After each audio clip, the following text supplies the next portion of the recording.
Bonjour, voilà, je vous retrouve pour cette dernière vidéo de l'année, qui a été une année, je trouve, particulièrement chargée en ce qui me concerne, hein, au niveau des vidéos, parce que j'en ai fait quand même une par semaine, j'en ai pas oublié, je crois, et cette chaîne elle a quand même beaucoup grandi, hein, parce qu'on est passé, je sais plus combien on était en début d'année, à plus de 8600 abonnés maintenant, et ça continue hein, toujours. Hein. Donc ça prouve que ça suscite de l'intérêt ce que je raconte. Alors il y a des avis divergents évidemment, bon, ça c'est tout à fait normal, mais dans la grosse majorité vous êtes plus de, si je regarde mes statistiques, hein, quasiment 98% à aimer ce que je fais. C'est énorme, c'est énorme. Et il y a un petit pourcentage qui n'aime pas, bah, évidemment, de toute façon on ne peut pas plaire et satisfaire tout le monde. Mais en tout cas je suis vraiment heureux, content que ça marche aussi bien, que ça vous intéresse, et que ça vous fasse du bien également, hein, tout ce que je peux vous transmettre, parce que comme je vous le dis, je ne fais que transmettre ce que je peux vivre par moment.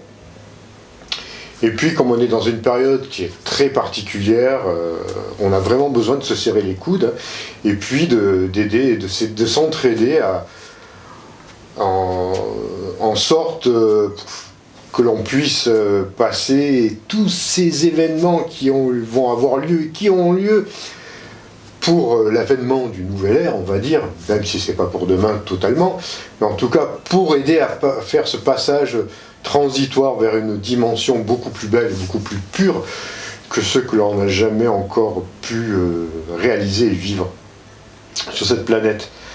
Donc voilà, donc cette vidéo est totalement improvisée, en l'instant même où je vous parle, je ne sais même pas de quoi je vais vous parler.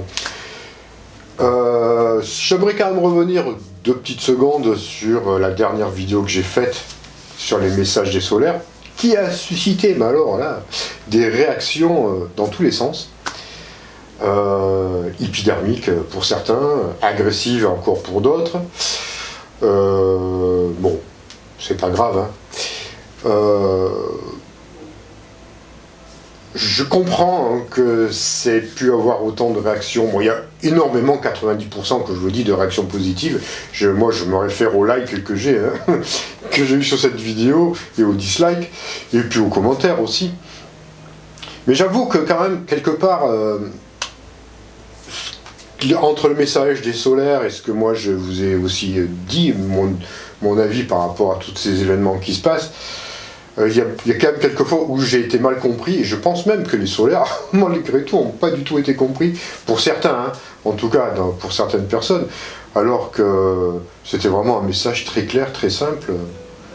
Il n'y avait aucune difficulté particulière, il n'y avait même pas il n'y avait aucun jugement de leur part, il n'y aura jamais de jugement de leur part. Et des fois j'ai un peu du mal à comprendre pour certains le malaise que ça a pu apporter. Je vois pas, parce que je vois pas où ça crée un malaise, ou simplement dans le fait que l'on pensait peut-être que les événements qui avaient lieu étaient, je sais pas, peut-être, on s'est peut-être imaginé qu'il y avait quelque chose d'ultra positif. Je ne dis pas que c'est pas positif, moi. Ce monde des gilets jaunes, si on en revient entre guillemets, parce que maintenant ça commence à faire long, puis on va pas y revenir 100 ans. Évidemment, il y a toujours des côtés, il y a toujours un aspect plus ou moins positif dans ce qui se passe à des niveaux un peu microcosme. Mais en aucun moment je n'ai, comment dire, dénigré ce qui se passait. Si vous m'aviez bien compris, je ne vais pas y revenir non plus. J'ai simplement expliqué qu'il y avait ce que les solaires disaient, hein, qu'il y avait quand même à la base une manipulation qu'on commence à voir apparaître au grand jour maintenant. Mais bon, ce n'est pas grave, pour moi c'est pas un souci. Hein, comme je vous le dis, donc je ne fais que transmettre les choses.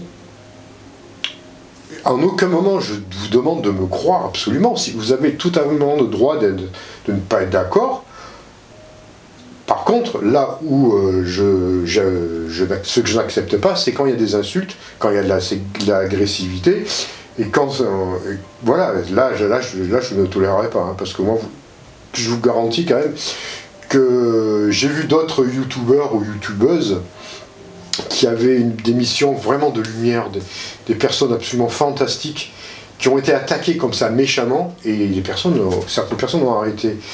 Je comprends que ça puisse faire mal pour certains, hein, qui peuvent vraiment être blessés. Quand une personne transmet que ça vient du cœur et que vous avez des commentaires méchants, bêtes et agressifs, pour certains qui sont sensibles, ça peut vraiment les toucher et les blesser. Bon, je suis un peu plus blindé. Ça me touche aussi, il ne faut pas croire, hein, les messages méchants. Mais je suis quand même j'ai un peu plus d'âge, je suis un peu plus, un peu plus blindé peut-être. Et je sais comment agir face aux haters, aux trolls, et à toutes simplement des personnes qui n'aiment pas mes vidéos. Je veux dire, si ça vous plaît pas, prenez même pas le temps de laisser un commentaire. Ça sert à rien, quoi. Un commentaire méchant, je dis bien. Hein. Après, vous pouvez dire des commentaires intelligents où vous n'êtes pas d'accord avec moi, et là, je vous répondrai. Mais je peux comprendre qu'on ne soit pas d'accord. Mais quand ça devient agressif, quand on essaye de rabaisser la personne qui essaie de vous transmettre quelque chose, parce que j'ai eu de tout, hein. Il y en a qui me demandaient il y en a qui me demandent l'adresse de mon dealer, j'ai pas de dealer, je vous l'ai déjà dit, je ne fume pas, je bois pas, rien du tout, donc il n'y a aucun souci à ce niveau-là, donc il n'y a pas ça. Vous voyez, s'il y a une pathologie, elle est peut-être plus grave que ça, donc n'allez pas chercher autre chose. Et puis il y a vraiment, j'ai eu de tout, hein, des personnes qui bon, je ne veux pas dire qu'ils prétendent en savoir plus que vous, alors qu'ils n'ont jamais expérimenté un dixième de ce que certaines autres personnes ont pu expérimenter. Hein. Bon, il y a de tout, mais enfin c'est pas grave. Pour moi, c'est pas un souci, je vais voir le côté positif des choses. Le côté positif, c'est que dans la grande majorité, vous avez compris, mais parfaitement compris. J'ai eu des commentaires, mais d'une clarté, d'une lumière incroyable sur les propos. Encore, vous avez même plus, quelque part, certaines personnes m'ont éclairé sur mes propres propos, quoi. Vous voyez, vous avez été encore plus clair que moi dans ce que je voulais vous raconter, ce que je voulais vous dire. Ça, c'est incroyable. Comme ça, j'ai été, hyper agréablement surpris de voir ces réactions, des commentaires absolument d'une intelligence et d'une conscience extrêmement lumineuse qui m'a fait du bien. Ça fait du bien. Voilà. Des fois, quand je m'exprime mal, qu'il y a des personnes qui me reprennent pour m'expliquer, en fait ce que je voulais dire, c'est génial, parce qu'il explique mieux que moi. Ma vision, ma pensée, et voilà ce que je veux vous transmettre. Ça, c'est super. Voilà, bon, enfin, de toute façon, on sait que il peut y avoir beaucoup d'avis différents. Et moi, je comprends qu'on puisse ne pas être d'accord, hein, qu'on puisse... pour moi, c'est pas un problème. On a le droit de refuser certaines choses. C'est comme ça, c'est la vie. Je vais pas en prendre ombrage ou quoi que ce soit. Tant que ça reste cordial et constructif. Voilà, les choses sont claires et dites. Donc, les haters, les trolls, ceux qui prétendent mieux savoir que les autres, etc., perdez pas votre temps, franchement, ça sert à rien, quoi. Ça sert à rien. Il y a tellement d'autres personnes sur Terre, sur YouTube ou ailleurs, qui vont peut-être vous raconter des choses qui vont vous plaire, et puis voilà, vous irez avec, hein, vous pouvez les suivre. Et moi, je vous oblige pas à me suivre, hein. Pas du tout, voilà. Je crois que ça, il fallait que ce soit un peu dit. C'est dit, voilà. Et donc, voilà. Donc, pour cette fin d'année, j'avais envie de revenir quand même sur quelque chose d'un peu plus féerique, un peu plus poétique, on va dire. Je vais vous raconter quelques histoires qui me sont arrivées quand j'étais très jeune, qui concernent le monde des esprits de la nature. Vous voyez, là on change de sujet. Et je sais que ça en intéresse quelques-uns d'entre vous, parce que c'est quand même un monde qui est très proche de nous, qui est vraiment à côté de nous. Et je me rappelle, moi, quand j'étais jeune, Puis je devais avoir 7 ans peut-être, entre 6, 7, 8 ans peut-être, quelque chose comme ça. J'ai eu le privilège, on va dire, déjà de grandir dans les bois. Je suis né dans les bois, enfin je suis né en clinique comme tout le monde, mais j'ai grandi, je suis né dans les bois, dans une petite forêt, et j'avais, je faisais que j'ouvre la porte de chez moi et j'étais en pleine nature, quoi. Et j'ai eu la chance de pouvoir communiquer très tôt avec les esprits de la nature et les esprits des arbres aussi, les esprits, oui, de la forêt, on va dire, les esprits en tant que végétal, qu'arbre en tout cas. Et je me suis rendu compte, parce que je leur parlais déjà à cette époque-là, qu'il y avait, par exemple, dans les forêts, j'ai pris conscience qu'il y avait des arbres maîtres, on va dire, des arbres qu'on pourrait comparer à des maîtres de sagesse de par leur ancienneté. Et ces arbres-là, ça pouvait être un pin, hein, un pin en général, c'était des pins qui étaient très anciens, qui avaient des troncs énormes qui devaient avoir peut-être, je sais pas, plus de 100, 150 ans, je sais pas l'âge. Malheureusement, ils sont morts maintenant. Et ces arbres-là avaient vraiment, moi je les appelais les arbres maîtres. Hein. Déjà, j'avais un peu, bon, j'avais peut-être cette conscience-là. Ils avaient vraiment le rôle de guider quelque part, d'envoyer des informations à tous les autres arbres de la forêt. Et il y avait... il émanait de ces arbres, alors il y en avait 2, 3 comme ça qui avaient des rôles particuliers, et dont un qui avait vraiment le rôle vraiment de roi, on va dire, le roi de la forêt, on va dire, de roi de sagesse, hein, je parle, et qui avait vraiment en lui des connaissances absolument incroyables, je veux dire, en termes de spiritualité, mais quelque chose de très particulier par rapport à l'élément qu'il incarnait, par rapport à son mode de vie, ce règne de vie. C'est vrai que c'était assez différent c'est très différent du monde humain, évidemment, parce qu'ils ont un rôle particulier à jouer à travers même l'épanouissement de la planète quelque part, ou du lieu en tout cas où ils sont. Et ils communiquent tout un tas d'informations véritablement d'une teneur en tout cas très très profonde. Je pouvais pas tout comprendre, hein, je comprenais pas tout. Moi ce que je faisais c'est que j'allais me régénérer auprès de ces arbres-là. Et ça c'est vrai, il y a beaucoup de personnes qui le font. Déjà, c'est même une thérapie quelque part. Et j'arrivais à communiquer. Et je sentais comme un vieil homme, vous voyez, imaginez un peu un vieux sage qui était à l'intérieur. L'âme de cet arbre pouvait correspondre à ça, à un vieux sage, un vieux druide, vous voyez, pour donner un peu une image, et qui me donnait vraiment de la force, qui me donnait une force qui pouvait me réconforter dans des moments de doute, ou des moments de faiblesse. Quand on est jeune, enfin en tout cas je parle pour moi, j'en avais, hein. J'avais besoin parfois de reconnecter avec cette énergie, avec l'âme de l'être qui incarnait ces arbres, cet arbre en tout cas, cet arbre roi, quoi.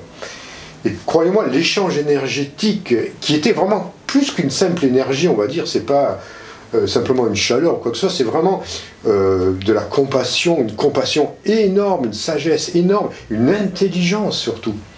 Une intelligence qui franchement dépasse de loin l'intelligence humaine basique. Franchement, ils ont, de par leur incarnation, de par leur comment dire, leur évolution, le fait de grandir, de partir d'une graine et de devenir un arbre de 20 ou 30 mètres de haut avec ses racines puissantes. C'est vraiment des catalyseurs à la fois de connaissances, d'énergie, de savoir. C'est d'une richesse incroyable. C'est une richesse incroyable. Alors c'est pour ça, des fois, quand je vois des bûcherons qui arrivent et qui commencent à couper et tout, hein, je me dis waouh! Ah, ça fait mal des fois. Hein. Franchement, ça fait mal. Ils savent pas ce qu'ils font, là. Hein. Personne ne sait ce qu'ils font. Hein.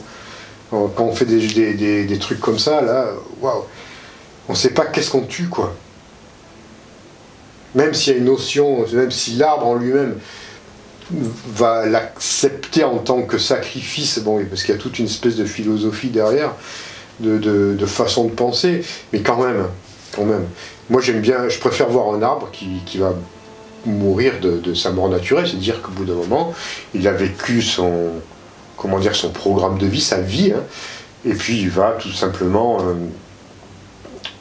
quitter ce monde, partir dans d'autres... je sais pas ce qu'ils font après, parce qu'honnêtement, je sais pas tout. Hein. Je pense qu'il y a sûrement une espèce de réincarnation à leur façon. Enfin, je l'ignore, je ne sais pas, où est-ce qu'ils réintègrent un champ cosmique de façon définitive, avec une espèce de diffusion de leur connaissance par la suite. Et en tout cas, il y a quelque chose de très évolutif. Hein. Et de très très puissant à ce niveau-là, au niveau des arbres. Quels qu'ils soient, ça peut être des pins, des chênes, peu importe, hein, peu importe l'espèce. Mais ils peuvent aussi vous guérir. Ces arbres-là, certains arbres ont des fonctions de guérison, on peut avoir des fonctions des guérisons à plein de niveaux, hein, à des niveaux subtils, à des niveaux physiques, à des niveaux... Par exemple, il y a des arbres qui ont la réputation de rendre... d'aider à la procréation pour les femmes, par exemple, qui ont des difficultés à procréer, à avoir des enfants. Il y en a qui peuvent rendre des femmes fécondes. Il y a tous des rituels. Alors en Provence, hein, il y a des légendes comme ça, enfin, légendes de guillemets, hein, où il y a des rituels à faire avec des arbres, justement pour soigner. De la même façon, selon où ils sont placés, si c'est mal fait, ils peuvent aussi avoir un effet négatif pour vous. Parce que ça aura mal été fait. C'est-à-dire qu'il y en a qui peuvent vraiment y passer, entre guillemets. C'est pour ça, je connais pas toutes ces légendes, je les avais un peu étudiées, mais je sais qu'elles existent. C'est les anciens qui étaient détenteurs de tous ces rituels qui doivent dater de l'époque druidique, celtique probablement, c'est très ancien. Et en génération, ça s'est transmis et ça s'est malheureusement perdu. Mais je pense que si vous faites des recherches, peut-être que vous pourrez en trouver. Il y avait d'ailleurs la contactée Rose C. C'était une personne absolument fabuleuse, qui est plus de ce monde maintenant, qui avait fait une rencontre, qui avait été contactée par des extraterrestres, en Provence, hein, et qui avait toute une histoire. Le livre, vous pouvez peut-être encore le trouver, hein, on peut le trouver, c'est difficile. Moi, je l'avais trouvé peut-être dans un vide-grenier, mais des fois, il ressort, des fois, on peut le trouver. C'est une histoire absolument fabuleuse de contact extraterrestre, avec beaucoup d'humour, parce que c'est vraiment... il y a une narration très, on va dire, un peu à la Pagnol, vous voyez, pour ceux qui habitent la Provence. C'est assez humoristique. Par contre, la qualité du message transmis est très puissante, parce que ça aborde vraiment des points très très importants. Et ce que je voulais dire, c'est qu'elle parle de ces arbres à un moment donné. Elle donne même des photos dans son livre où on voit des chênes guiens, qu'on appelle ça, et avec des protocoles à suivre justement pour la guérison. Donc elle connaissait ces choses-là. Voilà. Donc ça, c'est ce que j'avais à vous dire pour concernant les arbres. Mais après, il y avait aussi le fait que j'ai pu, très jeune, contacter les esprits de la nature, sans le vouloir forcément. Mais en tout cas, je les avais. Ça, j'ai beaucoup d'enfants. Quand on est enfant, on a beaucoup plus de facilité à contacter les esprits de la nature, parce qu'on a un esprit qui est... on a un mental qui est encore neutre, et puis on a des vibrations qui sont plus légères, qui nous permettent de contacter l'invisible, en tout cas pour certains, beaucoup plus facilement que quand l'on devient adulte. Ce sont des notions qui se perdent, c'est bien dommage d'ailleurs. Et je me rappelle très bien avoir quelque part pénétré leur monde lors de promenades en forêt. Alors c'était pas forcément dans le sud, c'était plus à ce moment-là, c'était plus du côté si je me rappelle bien, c'est du côté de Villard-de-Lans, dans l'Isère, je crois. Si je me rappelle bien, parce que j'étais petit, j'étais là-bas en colonie de vacances alors. Et je me rappelle, en se promenant dans les forêts et les bois là-bas, je me rappelle avoir pénétré leur monde.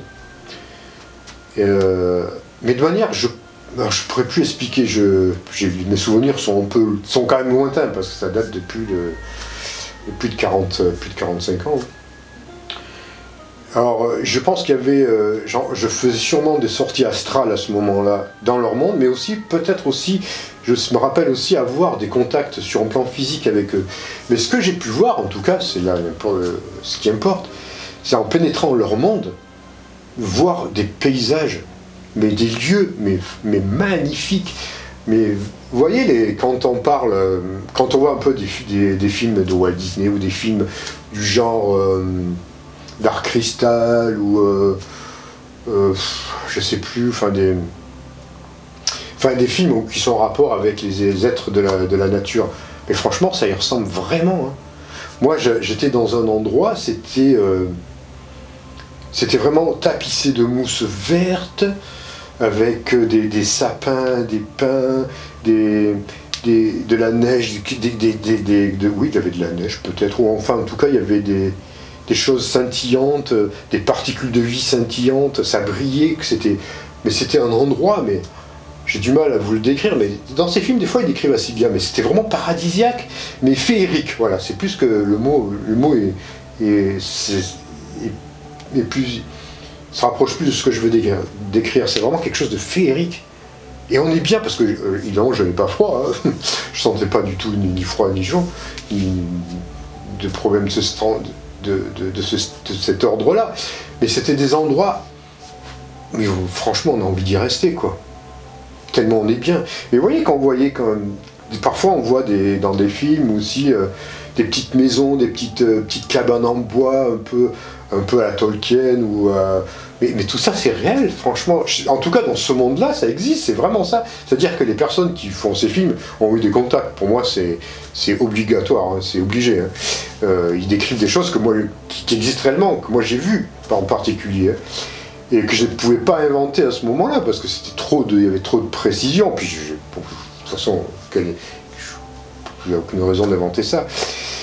Et c'est vraiment des endroits chaleureux, des endroits, bon, c'est leur monde, hein, c'est pas le nôtre, mais franchement, de temps en temps, y aller, de temps en temps, avoir des contacts comme ça, surtout quand vous êtes gamin, franchement, c'est le rêve, hein. Même en étant adulte, hein, ça reste vraiment du domaine du rêve, du fantastique et de quelque chose de vraiment très beau, de la beauté, de l'harmonie, de la douceur, puis ces êtres-là. Je vous en ai peut-être déjà décrit quelques-uns, parce que j'ai fait 1 ou 2 vidéos les concernant, mais quand on parle de petits gnomes, de petits lutins, mais c'est vraiment ça. Moi j'en ai vu un une fois, il était absolument... Enfin j'en ai vu plusieurs, mais celui-là il avait une tête... comment dire, incroyable, mais adorable, hein, mais alors vraiment peut-être de lutin, quoi. C'est-à-dire qu'il avait un énorme chapeau, vous voyez un peu le chapeau là, Harry Potter là, un gros chapeau avec sur la tête, il avait des cheveux assez longs, une longue barbe comme ça, qui descendait le long du cou, et un nez en forme de poire, vous voyez, qui descendait, et des petits yeux comme ça, et puis posé, parce que je l'ai vu, puis il dit tiens regarde-moi, et genre il posait, il était tout fier de poser, et je voyais ses petits yeux qui patientaient, là, qui regardaient de gauche à droite, là, des yeux tout fins, mais une tête, franchement, ils sont géniaux, ces êtres-là sont... ça peut être un peu comique, mais ils sont marrants, quoi, voilà, c'est ça, ils sont marrants. Alors il y a tout, il y a des petits, des grands... on peut les voir, enfin je veux dire, les descriptions qui sont faites, c'est tout à fait ça. C'est tout à fait ça. Après, évidemment, il y a les faits. Bon, les effets, je vous en ai déjà parlé, c'est un autre domaine. Là, c'est un domaine bien particulier, je vous l'ai dit. Elles sont magnifiques. C'est certain, absolument certain. Ce sont des êtres qui ne sont pas humains, mais qui pourraient, de par leur évolution, pouvoir s'incarner dans une race humaine. Alors là, franchement, moi, je suis... j'ai pas étudié à fond, je ne peux pas vous être formel. Je sais que certains disent qu'ils n'ont pas de réincarnation, c'est-à-dire que quand ils meurent, ils réintègrent la source, on va dire. D'autres vont dire que par l'évolution, ils peuvent intégrer... Alors, il n'y aurait pas de réincarnation dans leur monde, mais ils pourraient intégrer une forme de vie humaine par la suite. qui est une forme de réincarnation aussi, sans en être une, parce qu'on change de, comment dire, de vie, quoi, enfin de vie pas d'espèce, quelque part, enfin, ou en tout cas de conditions. Je ne sais pas, peu importe, hein, ça reste. Vous voyez, c'est bien qu'on garde encore un peu du mystère. Garder un peu de mystère, ça fait rêver quand on ne sait pas tout. Moi, je ne sais pas tout, hein, franchement, je ne sais pas tout. Hein. Quand il y a des choses que je sais, mais il y a des choses dont j'en ignore encore beaucoup. Mais en tout cas, voilà, le domaine des fées, c'est encore... Alors, les domaines des fées, c'est vraiment dans ce qu'on appelle dans les domaines comme Avalon, vous voyez, Mélusine, tous ces êtres-là, qui vivent dans des endroits densifs, éthérisés, qui ont été créés par... qu'ils ont même créés, et qui, en général aussi, ces genres de fées, protègent des trésors. En raison d'un domaine fabuleux. Alors, ça peut être un trésor physique, comme le trésor de, si je dis pas de bêtises, je crois que c'est le trésor des Visigoths, qui ont pillé Rome à un moment donné. Il y a vraiment un trésor fabuleux avec des richesses inimaginables. Des fois, c'est protégé par des fées, et même parfois des enfants hybrides fées humains. L'hybridation est possible. Bon, je ne sais pas comment, mais c'est possible. Alors, elles peuvent protéger des trésors dans des grottes, un peu à la forme, de façon à la Alibaba, les 40 voleurs, vous voyez, la grotte fabuleuse. Et des fois aussi, ce sont des trésors spirituels. Parce que derrière, ça peut aussi... Il y a quand même tout un rituel derrière, il y a toute une symbolique au niveau du trésor. Mais tout ça, ce sont des mondes, vous voyez, qui sont extrêmement bien protégés, évidemment. Et qui un jour seront révélés, mais là franchement l'humanité n'est pas du tout prête encore pour pouvoir pénétrer encore ces mondes qui sont protégés, hein, ils se protègent évidemment de tout ça. Et évidemment après moi je vous ai dit, je vous avais fait des vidéos à des endroits où ils sont là, et ils collaborent très volontiers avec l'humain quand vous leur demandez, gentiment. Alors, comme vous dites, des fois, ils sont là, ils vous appellent Denis, ou Paul, ou Pierre, ou Jacques, peu importe votre prénom. Ils vous font signe qu'ils sont là. Et puis, ils peuvent vous jouer de la musique, ils peuvent communiquer avec vous, ils peuvent faire plein de choses. En plus, selon le travail que vous faites dans la vie, ils peuvent aussi vous apporter leur aide. Ils sont très, comment dire, très enclins à ce genre de choses, c'est-à-dire venir aider la race humaine à effectuer des travaux positifs, évidemment. Ça, si vous êtes jardinier, ils peuvent venir vous aider à faire des jardins. Même quand je dis jardinier, si vous avez simplement un potager, par exemple, chez vous, vous faites planter des légumes ou même des fleurs, demandez-leur qu'ils viennent vous aider à améliorer le jardin, à faire en sorte qu'il soit plus beau, plus énergétisé, voilà, qu'il soit plus dynamique, tout ça, ils vont vous aider, ils peuvent vraiment vous aider. Après, je pense qu'ils peuvent vous aider aussi dans les arts, je pense qu'ils peuvent vous aider même dans la médecine, quelque part. Parce qu'il y en a qui peuvent aider. Moi, je sais que quand, par exemple, je fais des séances de soins en thérapie, je suis guidé, évidemment, parfois par des aides de lumière, mais aussi, des fois, par des aides de la nature. On peut leur demander, est-ce qu'ils viennent vous aider à faire, quand on fait des opérations sur un plan subtil, ils peuvent très bien vous donner un coup de main. Hein. Il n'y a aucun problème, ils sont très habilités à ce genre de choses. Voilà, ça... Donc moi j'avais pu effectivement voir ça, et j'en garde encore le souvenir, par moments ça me revient, par moments j'oublie. Mais de toute façon, dans la nature, vous voyez, ils sont dans la nature, évidemment, ils préfèrent la nature, bien qu'on peut en retrouver dans les villes, dans les parcs. Il y en a aussi. C'est vrai qu'il y a un problème, c'est la 4G, les ondes électromagnétiques, toute notre téléphonie mobile. Ça, c'est vrai que ça les perturbe. C'est pour ça que les villes, ils en peuvent plus. C'est pas bon. Donc, ils sont peut-être... ils quittent les villes et ils font du moins des allers-retours. Ils y vont de manière peut-être moins sédentaire, on va dire. Mais par contre, dans la nature, vous pouvez les trouver. Alors, c'est vrai qu'il y a des signes qui vous permettent de voir un peu leur habitat. Alors, il ne faut pas oublier qu'ils sont sur un plan éthérique. Hein.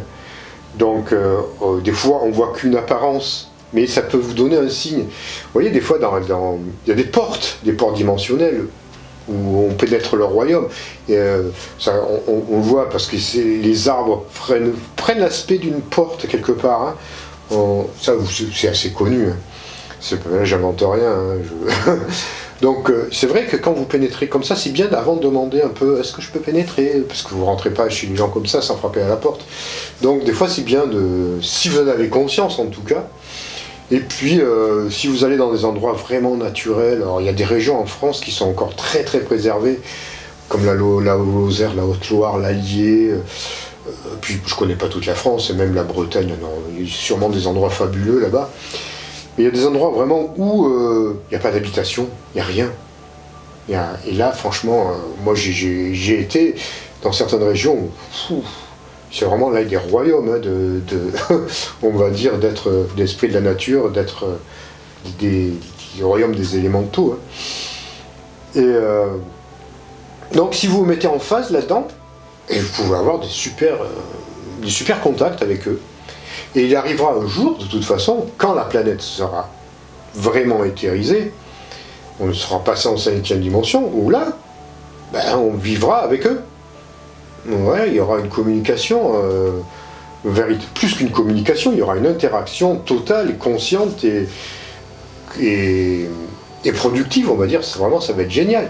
Comme en Islande, c'est un pays qui a encore des liens profonds avec eux, qui les respectent, qui croient en eux, et qui, par exemple, n'engagent pas des travaux sans leur demander leur accord. L'accord des esprits de la nature, s'ils veulent faire une autoroute et qui traverse des maisons, des habitations elfiques ou de lutins, ou peu importe, mais ils demandent l'autorisation. Alors c'est vrai que pour nous, occidentaux, bien rationalistes, on doit se dire, ils sont complètement dingues. Enfin, moi je me dis pas ça évidemment. Mais pour eux, c'est quelque chose de réel et de sérieux. Et je suis absolument en accord avec leur point de vue, évidemment. On devrait les respecter, hein, parce que sinon ils vont, sinon ils vont vous détraquer toutes les machines. Hein. Ils sont doués pour ça. Hein. Un bulldozer vont vous faire tomber en panne 10 fois, par exemple, si ils ne sont pas d'accord. Et ça doit arriver. Hein, ça arrive. Je suis sûr que ça arrive à certains endroits en France.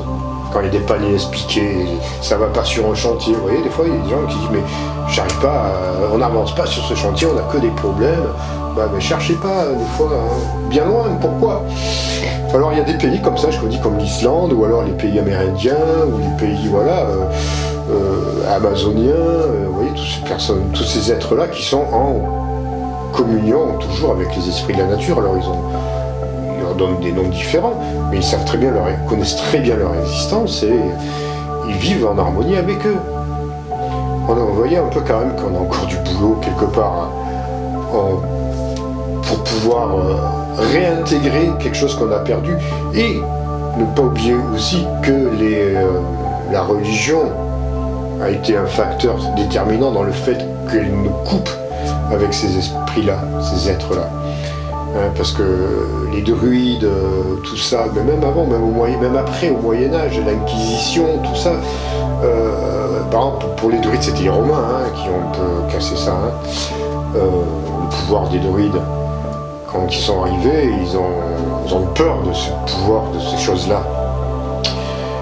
Et il y a eu une chasse aux sorcières, entre guillemets, qui étaient les druides. Mais après, il y a eu la véritable chasse aux sorcières au Moyen-Âge par l'Inquisition qui a fait des ravages à ce niveau-là. Pour toutes les personnes qui avaient des relations ou qui faisaient du voyage astral. Parce que la représentation d'une sorcière sur son balai, quelque part, c'est un être qui fait du voyage astral. Donc, moi je pense que si j'avais été j'ai été au Moyen-Âge, et de toute façon je sais comment j'ai fini aussi, mais voilà, au Moyen-Âge, vous êtes brûlé, tout simplement, quand vous parlez de choses comme ça. Au feu purificateur. Et en sachant que le feu, quand même, c'est pas pour rien qu'il vous brûlez, parce que ça peut vous détruire ça peut vous détruire à plusieurs niveaux de plans subtils. Hein. C'est pour ça que c'est au bûcher. Ça sera construit, rassurez-vous. Mais quand même,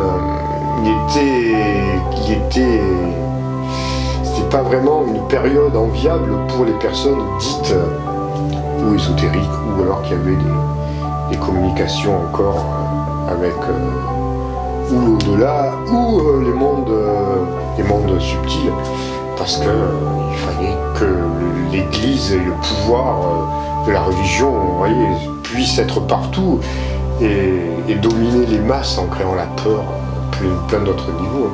Bon, ça, vous connaissez toutes ces histoires-là. Mais c'est un peu dommage, ça explique pourquoi on a perdu tout ça, aussi, dans les mondes où la religion a été omniprésente. C'est dommage. Mais c'est pas grave, c'est le passé, maintenant ça revient, et puis ils peuvent plus nous brûler, hein. Rassurez-vous, tous ceux qui ont fait de l'astrologie, là, parce que les astrologues au Moyen-Âge aussi, j'en ai connu quelques-uns en lecture d'oral, qui ont mal fini à cause de l'astrologie. Hein. Mais voilà, tout ça, maintenant on peut en parler, même s'il y en a certains qui se moqueront de vous, on s'en fout. L'essentiel, c'est que toute cette science, toutes ces choses puissent revenir à la surface et qu'on puisse enfin maintenant parler et se servir de tout ce que la nature peut nous donner. Et la nature a des plans vraiment subtils et différents. Il y a tellement de choses merveilleuses comme la lithothérapie. Aujourd'hui, je vous ai parlé des arbres, des esprits de la nature, le monde animal, le monde extraterrestre. Évidemment, ça, je vous en parle depuis longtemps. Même l'au-delà, parce que quand j'en ai pas, ça fait longtemps que j'ai pas parlé un peu de l'au-delà, mais dans le monde astral, de l'après-vie, il y a des personnes, moi je vois là, il y a un site remarquable où, je crois que c'est l'INRS, un truc comme ça, je me rappelle plus du nom exactement, où ils ont des communications avec l'au-delà, où ils ont une machine, où ils prennent des photos, où on voit très bien ce qui se passe. Hein. Donc il y a vraiment un travail qui se fait pour aider aussi à la communication, pour rassurer les gens sur l'au-delà. Et là, quelque part, ils montrent vraiment ce qui se passe. Hein. Ça, ils font un super boulot. Là. Quand je vois ça, je suis waouh. Puis là, on ne parle pas de pareidolie, hein. Franchement, vraiment des visages clairs et nets. Il y a une interaction qui se fait, ils leur demandent comment améliorer la technique, quelque part, parce que c'est une technique, pour pouvoir avoir de meilleures communications, parce qu'il y a le son et l'image, hein, ils sont forts. Franchement, ces travaux qui sont faits là, je ne me rappelle plus exactement le nom du nom, mais c'est excellent. Par contre, ça, vous voyez, on ne va pas en parler au journal de TF1 ni au BFM TV pour l'instant. Petit clin d'œil. Voilà, mais en fait, ça se fait, ça existe, donc... vous voyez, c'est pouvoir arriver à ce que l'humanité puisse communiquer avec tout ce qui l'environne autour d'elle. Il y a vraiment plein de choses. On n'est pas là simplement seul au monde, vous voyez, voilà. Alors, évidemment, vous qui me regardez, vous avez conscience de tout ça, vous êtes intéressé, vous avez une ouverture d'esprit, quelque chose qui... Vraiment, ça, vous le savez. Mais combien le savent encore? Il y en a encore beaucoup. Hein. Il y a encore du travail à faire, tout ça. Mais petit à petit, ça vient. Ne serait-ce que, même de manière inconsciente. Même que je vous ai déjà expliqué qu'on était encore dans le domaine du rêve un petit peu semi-conscient. Et quand même, on s'aperçoit que des fois, il y a des personnes comme ça qui vont faire une balade dans les bois, puis qui vont revenir différentes, sans avoir vraiment capté pourquoi, mais être plus que ressourcées. C'est comme si elles avaient compris quelque chose de spirituel sur leur vie, sur leur état, sur quelque chose. Pourquoi? Mais qu'est-ce qui a pu se passer? C'est qu'elles ont pu rentrer en contact avec certains êtres, avec qui, par exemple, il suffit qu'une personne fasse une balade dans les bois ou dans la nature, puis elle s'arrête un moment, elle a fait une petite sieste sous un arbre. Qu'est-ce qui va se passer à ce moment-là? C'est qu'il y a la partie d'elle qui va dédoubler, qui va quitter son corps, et elle va communiquer avec les esprits de la nature, avec les êtres qui sont tout autour d'elle. Et il va y avoir un échange. Si elle avait un problème, parce qu'en général, quand on part dans la nature, c'est qu'on a besoin de faire on a besoin de se ressourcer, besoin parfois de faire un peu le bilan ou de quelque chose, peu importe, on a besoin de quelque chose. Et bien, elle va avoir une communication avec ces êtres-là qui vont lui apporter la solution. Ou du moins un nouvel éclairage sur sa vie, sur ce qu'elle doit faire dans la vie. Et c'est pour ça que quand elle va se réveiller, elle aura peut-être oublié ce contact-là, mais elle aura gardé l'essentiel. N'oubliez pas qu'on garde toujours l'expérience, l'essence de ce que l'on vit. Ça aussi c'est le problème de ceux qui n'ont pas compris la réincarnation, parce qu'ils s'imaginent, ouais, mais quand on se réincarne, on oublie tout. Non, ça je vous l'ai déjà dit. C'est pour ça qu'il y en a qui réfutent la réincarnation. Peu importe, ils ont le droit de la réfuter si vous voulez. Mais le problème de la réincarnation, c'est que vous n'oubliez pas tout. Vous gardez l'essence de vos acquis, de vos vies. À chaque instant, vous le gardez, vous l'avez en vous. À jamais. Je vous ai déjà expliqué ça, comment ça marche. Donc voilà, voilà, il peut se passer des choses de ce style-là. Il peut aussi y avoir encore plus fabuleux, ça, quand ça a lieu. Moi j'ai eu des témoignages comme ça, où les personnes vont basculer dans une autre dimension pendant un court instant, hein, pendant peut-être 1 heure ou 2, elles vont basculer dans un monde parallèle, dans une dimension parallèle, où elles vont voir des choses qui en temps normal ne sont pas là. Par exemple, ils peuvent faire un voyage dans le passé, voir une maison avec des habitants qui en fait, à notre époque, n'existent plus depuis 200 ans. Ça peut arriver, c'est quand même assez rare. Hein. Et puis il y a aussi carrément le monde parallèle, c'est-à-dire être dans un monde, au cours d'une promenade par exemple, où il y a des choses qui n'existent pas, même pas qui n'ont pas existé dans le passé, mais qui n'existent pas, qui n'ont même pas existé dans le passé ni dans le présent. C'est-à-dire une autre trame temporelle. Ça peut arriver aussi. C'est assez déroutant. Hein. Je peux très bien, je le conçois fortement, parce qu'il faut... Les personnes qui reviennent de choses comme ça, elles sont assez, quelque part, déroutées de leur aventure. Hein. Mais ça...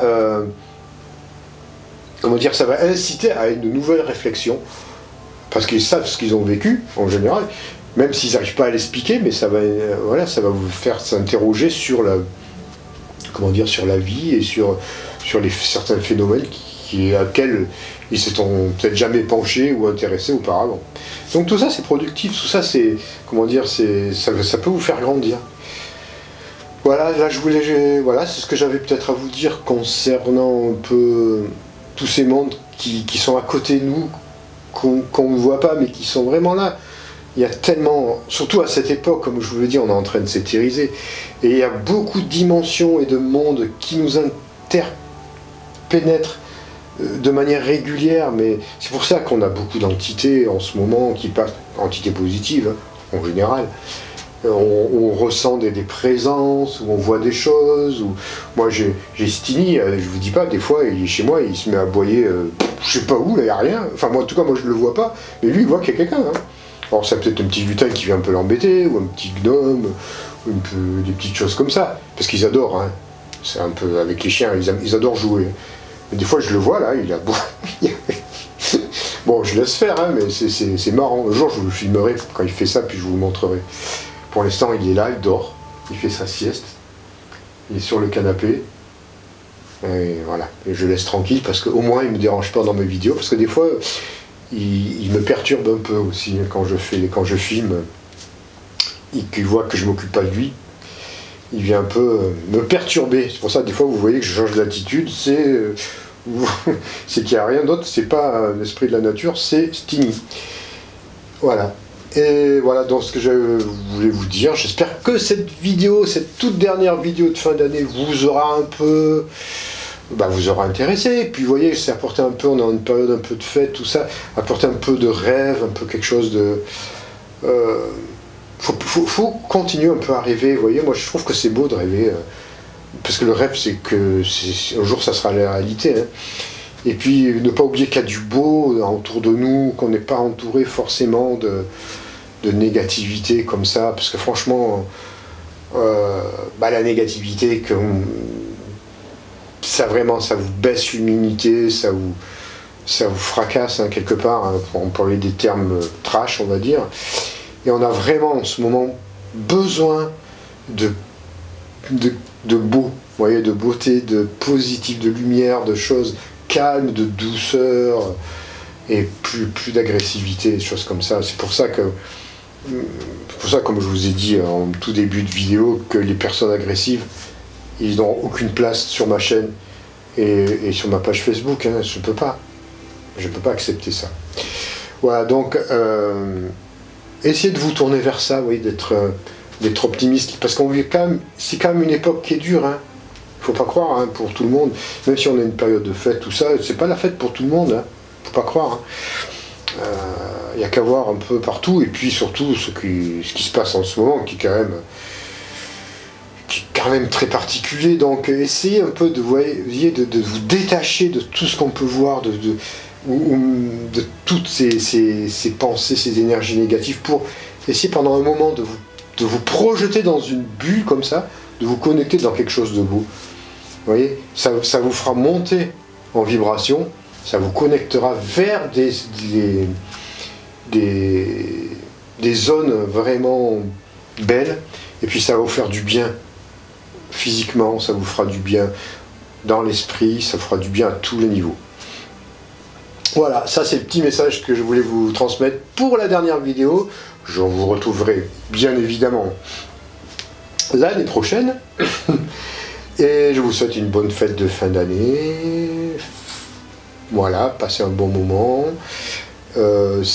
N'oubliez pas évidemment de partager la vidéo, de liker, de vous abonner. Si vous n'êtes pas abonné, on sera encore plus nombreux dans la grande famille qui nous unit tous. Et puis d'appuyer sur la petite cloche des notifications, ça c'est important, comme ça vous recevrez ma vidéo, petite alerte. Voilà,